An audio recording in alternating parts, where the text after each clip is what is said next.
My name is Peter DePaulo. I'm one of the creators of Time Alchemy, and I want to talk to you about the diversified portfolio of health. So, when I'm talking about this, let's get on the shared language of what I mean by the portfolio of health.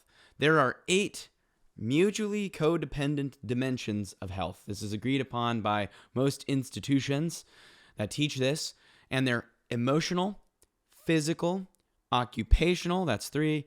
4 is social, 5 spiritual, 6 intellectual, 7 environmental, and 8 financial. Now, I want to just dig into the confusing ones. Emotional and physical are obvious. Spiritual, intellectual, kind of obvious. Here are the confusing ones.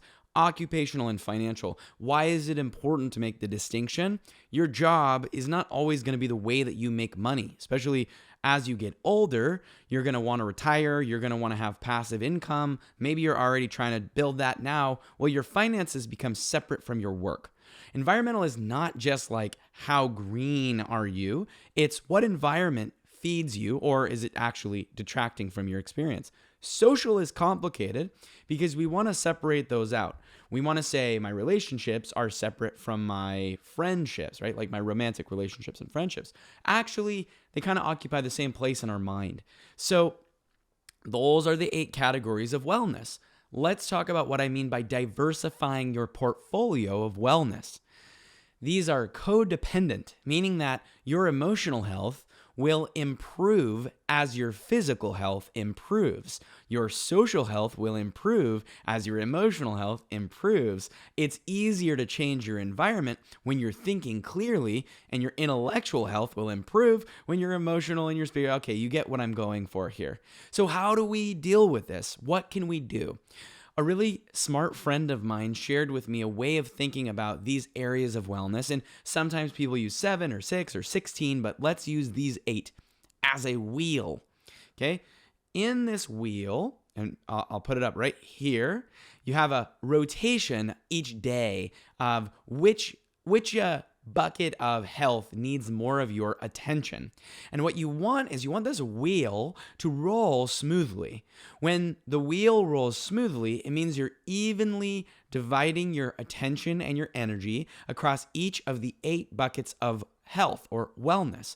Meaning that today, maybe you're not focusing most of your attention on your physical health, but you did last week, so that bucket is full. And today it's your emotional health. And so when you focus on your emotional health, you're growing this little gap, knowing that that's going to actually outgrow these other, the intellectual health, maybe the spiritual health. And so you have to grow those, you have to grow those, you have to grow those, etc., until you have an even circle, an evenly rolling circle each day supporting each of these buckets. What's cool about evenly focusing on the buckets of health? Well, let me tell you a story. Because I have such a diligent physical health practice, I go to the gym at least 3 times a week, but usually more than that. When I'm emotionally volatile, I have a bigger buffer. It's almost like the emotional volatility is buffered by either of the codependent health buckets on either side of it. It's sort of like the circle can roll over small gaps, but if you have big gaps, it'll get stuck. It'll stop. You'll get stuck in a rut, so to speak. So let's talk about really quickly, what can you actually do? You can start with one of 2 places. You can start with what you're best at, or you can start with what you're worst at. When you start with what you're best at, it's a great way to build inertia so that you can then cascade into these other buckets of wellness. You start with maybe you're really, really, really good at understanding and processing your emotions. Well, then you can use that to, curate your intellect. And so you're peaking your intellectual health. And then you use those wins to then, look at your spiritual health. Maybe you meditate more, go to church, go and hang with people that have similar beliefs to you. You're cultivating spiritual health. And then you use those 3 to then bootstrap, your practice of your financial health. How do you improve your finances? You see how each of these build on each other. That's the strategy 1 of focus on the best first. The other way to do this, and I don't necessarily recommend this for everybody, is to focus on what you're worst at first, meaning, my physical health is the worst. Let me start there. Now, there's one reason to do this, and only one. It's not because this is the thing that is demanding most of your attention.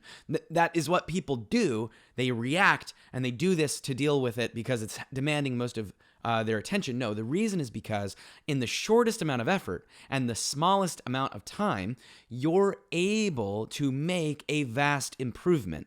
And what you're trying to do is the same thing you wanted to do with the best first strategy, with the worst first strategy.